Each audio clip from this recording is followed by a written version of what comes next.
talking to us about... You can read that. No, I will read that one. All right. From models to mechanisms, feedback and optimization in CMIP5. Yeah, I changed a little bit the title, but it's exactly, the message is the same. So what I'm trying to do here is I'm trying to draw some parallels. And in all the talks in the last 2 days, we heard a lot about models. And like it's said in the title, I'm going to probably be a little bit like a traditionalist here and go back to something which we call mechanisms.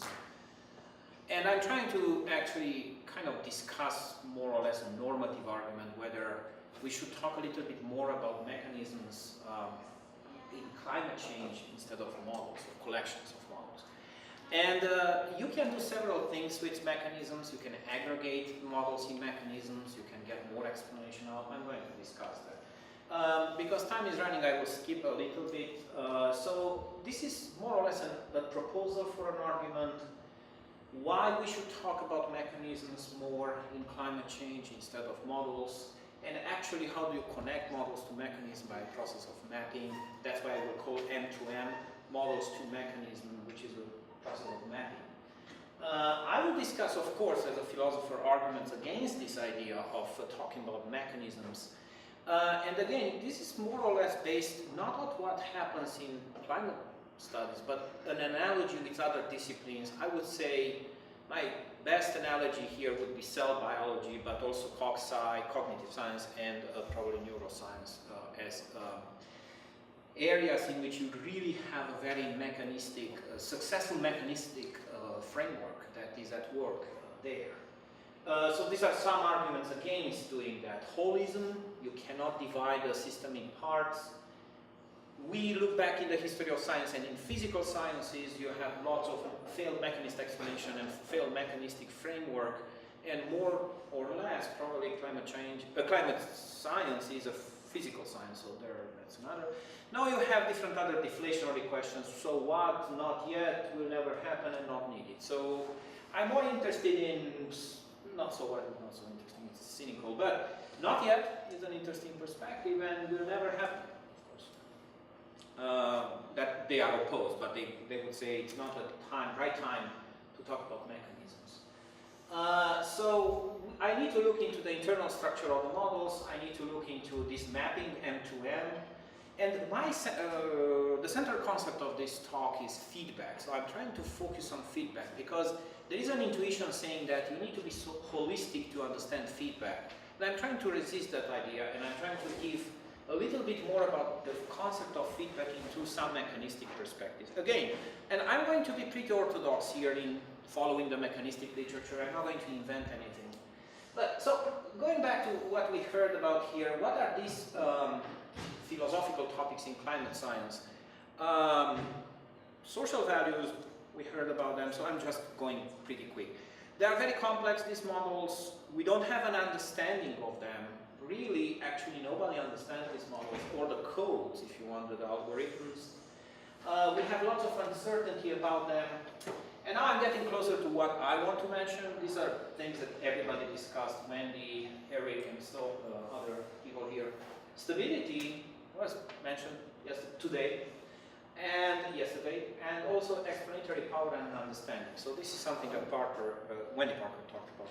Now, modularity is something that I mentioned here and there, and people said, that's an interesting word, that sounds interesting, modularity, but let's see if this is actually something that happens. So, the roles of models, obviously we discussed this, I'm not going to repeat anything. Prediction, generating hypotheses, testing our theories about climate, and so on. What about the last two?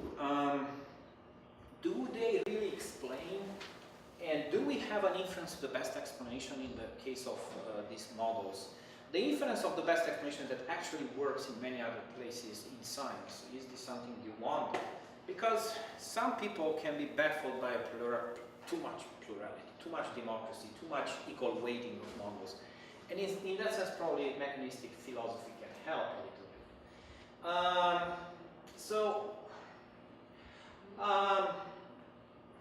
I can take a very quick look at this by saying, yes, there is also already a mechanistic talk in this part of, in climate science. One reason to do that is that there are different communities of scientists and programmers who are generating different models. And if you want to integrate them in something, you cannot integrate them, that's my proposal. The best thing to integrate is to think about a mechanism, a very complicated one. And different communities have different windows into it and see different pieces of it, but the mechanism is a huge, very complicated one. The coupled model doesn't exist, in fact. It's just, if you want a Leviathan, a big animal that puts pieces from different perspectives, but you know, the big mechanism should be there. So this is like the hardest part of the talk, in which somebody has kind of convinced you that there is something like the mechanism of the process which we call the climate. All right, so that would be the advantages. Now, it's short intro into the model and mechanisms. So this is basically inspired by what happened in psychology and neuroscience in the 90s and 2000s. The idea of mechanism was actually the original idea of science in the time of the scientific revolutions. And you may have heard people talking about mechanistic philosophy of nature, which was physics. And you can hear people saying that Newton actually broke the mechanistic chain of, slumber of the mechanism of Descartes, and he created the science of mechanics, which is not mechanistic. This is debatable, but let's go closer to our ears, our decades, 4 or 5 decades ago. Mechanism, and these are the authors, Bechtel, Abrahamson, Kraber, would say mechanism do provide explanations. It's not pure causal explanation. Now, of course, causation is important for explanation, but here you have more than causation, you have organization, you have functions, you have also levels, and that's important, I think, for climate science. With this, you decompose the mechanism in different levels, and different purposes will be associated to different levels of the mechanism. All right. So, not going into this, how do we assess models? I just want to focus more on models can be assessed by being mapped, if you want, right? So being mapped to mechanisms. Good models are easily mapped and well mapped, if you want. Bad models do not map to anything, no mechanism. Now, we talked a little bit about predictions, and I don't want to get into too many details of predictions. So I have 3 types of predictions here. Prediction A, what are you going to do? It's very easy. You will know where the moon will be in this place and in that time. Prediction B, very hard. What is going to happen to me in 30 years from now? There's no answer to that. Anything, virtually. I could die, I could be very healthy, and so on. Prediction C is more mechanistic. This one, okay, so here is what you have. I wrote this pretty quickly, but it's not totally. So you have a mechanism about a car. A car is a mechanism. You have some initial conditions. You don't need a model of it. And you kind of don't have a theory. In this case, you have a theory. Of course, Newtonian mechanics. Or if you want to put some general relativity, up to you, but you don't need that. Newtonian mechanics, celestial mechanics, some perturbations, many other planets and stuff like that. But you are going to know it's precise, you have a precise answer. So you see, you have a spectrum here, you have like a map. Where is climate science? Is it very close to the type of moon prediction? Is it close to the health of myself in that year? It's kind of where the mechanism would place you. You kind of know how to answer that question once you have a good description of the mechanism, which is the car, of course. Right? But of course, in that car, be careful. Many mechanisms are there, but they don't matter. The windshield probably won't matter at all. The AC probably does, because it depends. But some other things, I don't know, the car radio, the satellite navigation system won't matter for answering the question, where is this car going to go from here to, you know, I don't know, going up to North Ontario, how far it's going to take you. Okay, so here are some questions, here are some answers. Are all climate models mechanistic? No, but I believe, and this is the hypothesis, that those which are integrating feedback will be mechanistic. Why do we need explanation? So here is something that Wendy talked about in the papers, probably in her talk too, but I didn't attend. There is a narrative of climate science, and that's the causal story that you want to hear. So that's probably because we are this kind of beings that we like to decompose things into parts and open them and play with parts and then put them together. In some sense, that is the causal story. We want to see what's the cause, what's the effect. And that's true for life science, medical, you know, medicine, yes, in which you kind of want to know what's the cause of this disease. There is a cause there, and the mechanism, that's what I want to add. And you don't want to hear about simulations and stuff like that. Okay. Third is, can we have explanations without mechanism? Of course we do. Good example, physics. You have explanations in physics which are not mechanistic. Okay, Newton released Fred physics from mechanistic explanations, and there is no mechanism. Well, other example could be that Maxwell, in fact, he was very mechanistic in his explanation of electromagnetism, and he put all these small little wheels and idle wheels into the ether. Sorry, Mr. Maxwell, you're blatantly wrong. There is no ether, there is no mechanism of electromagnetism. Electromagnetism, it's a theory based on equations and void, basically, right? Alright, so you have failed explanations, mechanistic. But again, it's a spectrum. Where do you place climate science? Many people would say because it is a physical science, you want it to be kind of close to electromagnetism, in which mechanistic explanation were like a disease of the childhood, right? So you kind of go through it, you need to, but once you are out of it, you are out. Okay, so that's... Now, my point of view is that that's not the case. We cannot say that in climate science, and in, hopefully, in the new report about that. First of all, I guess these sciences, although they're not physics, well, this is physics, okay? But here we have model building. So models are obviously ubiquitous everywhere. They are ubiquitous in science. Secondly, there is a way of mapping mechanisms to models. And it's not something you can ignore, but I believe it's a very important operation that all scientists are kind of suggesting and doing many, many times. Okay, I'm going to move a little bit quicker. So here is a very simplified view. It's idealistic, it's obviously not realistic, but here what happens in this movie. It's a scenario. It's in the future, it's futuristic. You are going to have a convergence of the plurality of the models into some number of limited models that you are going to pick through various operations, and these are some of them. You may start to constrain models and cut some out, cooling models, coupling submodels into bigger models. Then the second step will be you map this relatively small number of models into some mechanisms. And the third step, which is obviously very unrealistic, is you converge all these mechanisms into some form of a theory, right? So you unify the mechanism into a theory. Now I am going to focus on two, and one probably is happening where I'm hopefully kind of partially aware of that. I'm not going to say anything about three and whether that three will happen ever. Again, if you think about physics, in physics it did happen, but it's not. This is not physics, strictly speaking. Okay, so why should we like mechanisms? Why do we like mechanisms? Because they introduce new explanations, they integrate well all the causal stories, and they introduce levels.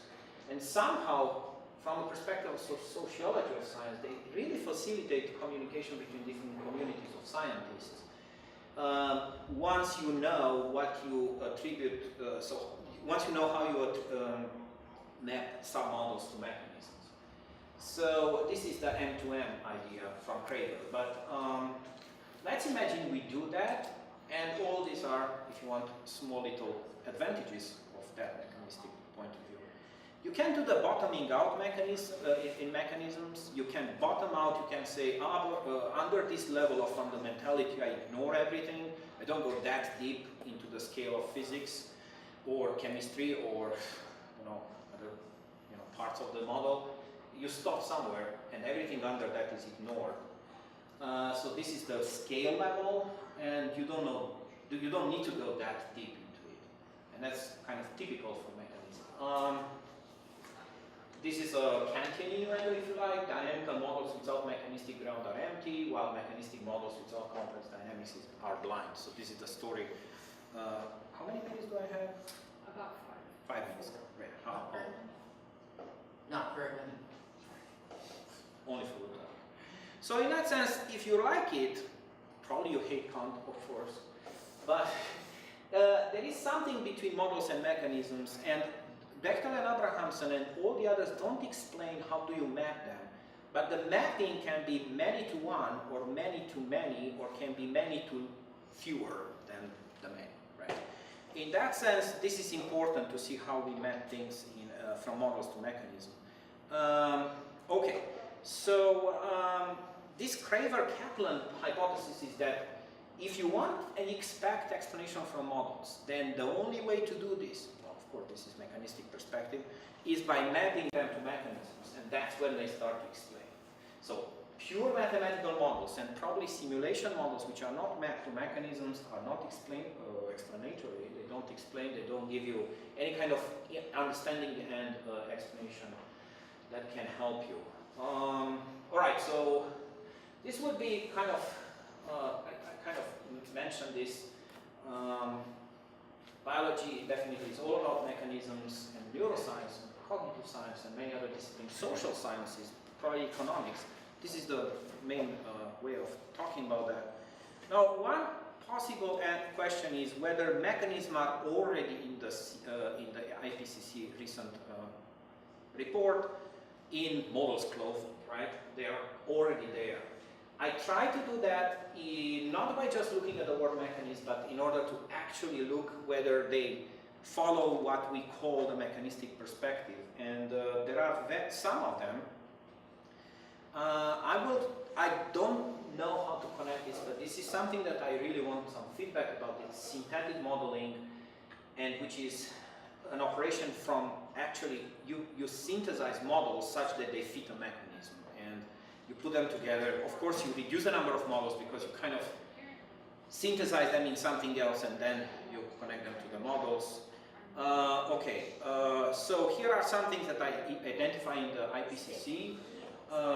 These are different operations in mechanistic view. You switch on and off different components. You see inhibition, you see stimulation.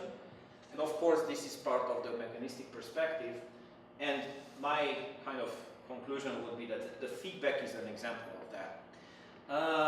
I don't want to get into the details. Probably many people know about the feedback. Obviously, feedback can be positive, negative. Let me bring you a cool photo. This is from the report. These are different mechanisms and different feedbacks that you see there. Some are plus, some are negative. And the mechanistic perspective would say, this is the music to our ears. This is exactly what we want to see, because this is a mechanism. This is more or less a mechanism that works in different places of the global system. So how do you capture a feedback in a mechanism? It's called a cycle. It's called a cycle, and the cycle has the interesting property that has a time. A cycle has a periodic, progress.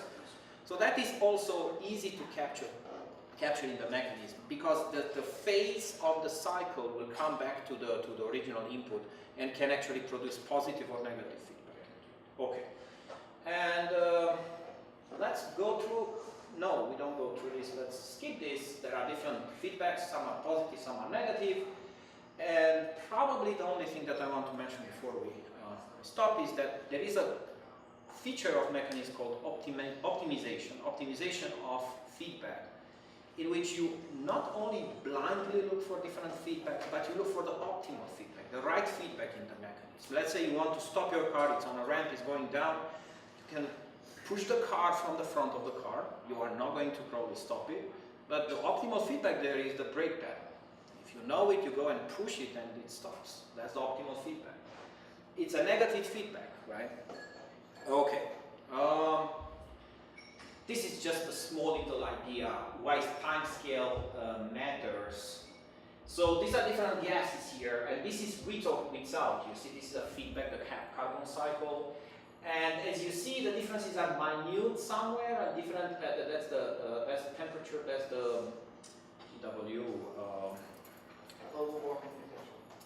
Global warming potential, and that's temperature potential, right? So these are minute changes, but look here, this is not minute at all. Here and here. So as you go for this kind of gas, you can have at large scale. This is 100 years. It's a big difference. So in any case, sorry for the small thing. The CH4, which is a methane, probably, you see, it has his own difference there. 4 to 11, that's a big thing. All right, so that's on the report. Okay, arguments against it, 1 minute. If you don't like it, here are one reason not. Climate science is a physical science. Why should we have mechanisms? Because physics does not have so many mechanisms. There are different ways to answer that. No, physics does have mechanisms, and climate science probably is not a physical science, so I kind of resolve that. Climate models are mathematical models, unlike models in neuroscience. I don't trust the idea of mathematical models here. They are physically constrained and chemically constrained, and probably even by the system of values. Now here is the philosophical problem. You may need to be a holist when you do climate science, not a mechanistic. You need to take the system as a whole and treat it as it. I think that's something open to discussion where you really need to be that.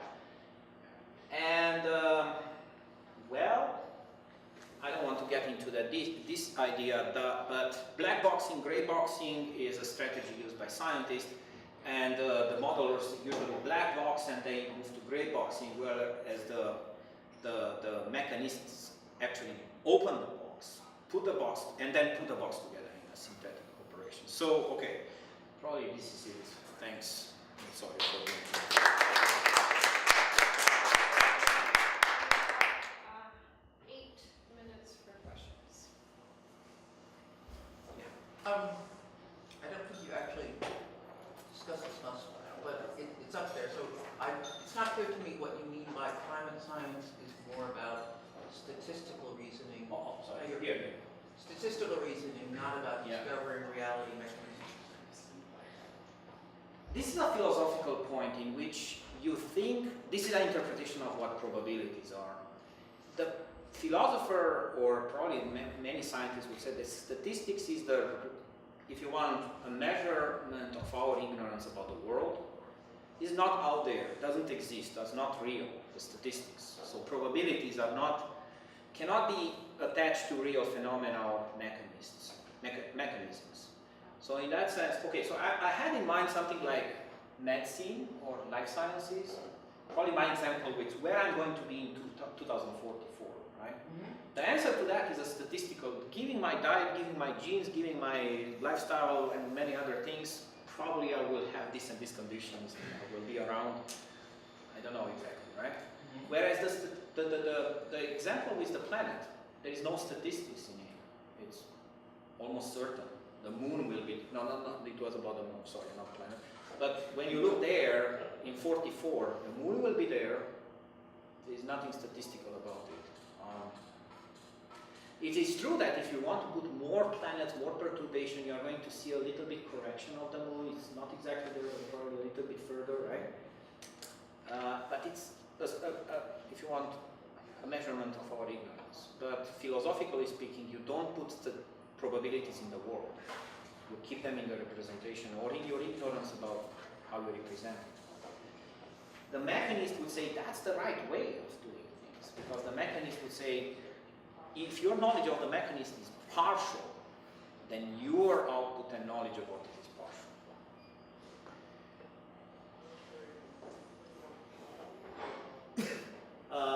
The other opposite view is exactly what probably many others would say, that all we can get is just probabilities from the models and not sharp reality, up to certainty.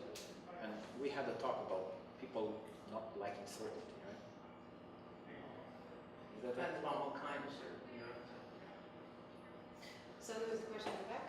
Yeah, so thanks. I mean, you covered a lot of stuff in that talk as you went along, and I take it that your main thesis is something like, hey, we should be mechanists because there's some explanatory virtue in mechanistic explanations that will play a real role in climate science. I take it that I walked in a few minutes late, so that might not be exactly right. But that's what I gathered from the rest of your talk.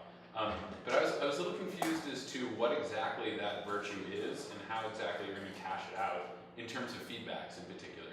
Yeah. So, do you have like an example of a feedback? I don't know, like ice albedo or you know, of cloud reflectivity, or one of these feedbacks, and how you would identify the particular mechanism with it and show its explanatory virtue over other accounts of explanation, or I'm not sure who your opponent is here. Okay, so probably the last part of your question is the opponent will be somebody like a holistic perspective instead of a mechanistic one. So let's say that's the opponent. There are probably Holistic being like I confirm entire climate models when I go and test them? Yes, and the explanatory not agents, but explanatory makers, you know, they are carrying the explanation is the whole system is explaining. And if you ignore parts of it, or you start to break it in pieces, they're not going to give explanation. So the mechanistic perspective would say that in that case, let's say, is that visible somehow? Yeah. So in this case, this is from the report. So in this case, the mechanist would say, hey, look at these different pieces, which are different feedbacks, negative or positive. The plus and minus means we don't know exactly. That's for sure a positive one. Those are for L, W, R are positive and negative. Absolutely. We are certain they are negative, right? Not positively negative. They are negative. And the lapse rate. And the mechanist would say, hey, when you write this down, you already did a mechanistic point of, you adopted a mechanistic perspective, because when you decide minus or plus, you completely ignore the others, right? And then you reintegrate them into the big picture. And then the minus is still there. It's still a negative feedback, you understand? So the answer is it positive or negative? It's kind of a commitment to the idea that you do mechanistic decomposition and then recomposition. So the reason why you have a negative there is that the mapping of the models you have will give you this kind of result. So you can be a little bit more realist about that through the perspective of the... Okay, so you're saying in order to do the kind of feedback analysis that we typically like to do, we need to be mechanistic in our approach. Probably something like that. Okay. Yeah. But that comes with some costs, right? To be mechanistic comes with some costs. So I'll use my power as chair and push you a little bit of that, and that will be the last question. Sorry. Oh. But we have an hour and a half afterwards to talk before dinner. So why is it that the holistic person is the enemy? I would have thought that the causal person is the real enemy, because A, they're not crazy holists. B, they look at causes, and then the other way of looking at that picture was, no, this is all causal. And C, mechanism might be great for explanation, but what we care about is predictions. And it's not clear that you need the same kinds of things for predictions that you need for explanations. You may or may not, but it definitely doesn't always work in the same way. And it seems, at least in biology and maybe other sciences, that you need causal detail for good predictions. So why are we not sticking to figuring out the causes instead of going towards mechanism? That's a great question that affects all mechanistic points of view, whether it's just a causal reasoning in disguise, or it's probably an incomplete mechanistic view. You need causes to do mechanisms. There is no other way to do it, right? So you need causes to do that, but you don't stop there. So what is the plus that you add to causes when you do mechanisms? The answer to that would be organization of parts, right? Which is not only their causal link, but organization of parts. And of course the levels. because causation does not operate at all levels. It's at all levels. Causation is causation, but the organization can be at different levels. So there are different examples in the cell biology. There are different examples in which the cell is one thing in organized. So instantiate one causation flow in one setup, another causation flow in the other one, right? So in that sense, mechanisms are kind of a step forward. So I don't see that causation would be like, somebody who believes causation is not present in the climate models, that's absolutely crazy. Causation is there, right? That's exactly what we mean by forcing, I suppose. It is a cause, the main cause, if you want. But I meant to go one step forward and add to that. Of course, the literature is huge about mechanisms, but I didn't want to add too much to it. So you need to add something to become a mechanist to the causation story. There's not enough, of course, to stick with the causation. And the holist would say, okay, so for that maybe I need more time, but the holist would say, what you do, like you said, prediction. You take the model, you trust it, obviously it's problematic, and then you run the data, initial conditions, and you get some predictions. But the understanding is not there. It's just, the mechanism will say, you didn't do whatever we expect from scientists to do. Explain to us what's going on with the system. So, and in general, these are the two main objectives of science: explanation and prediction. So you have to have both, I guess. Great. Well, let's thank our speaker.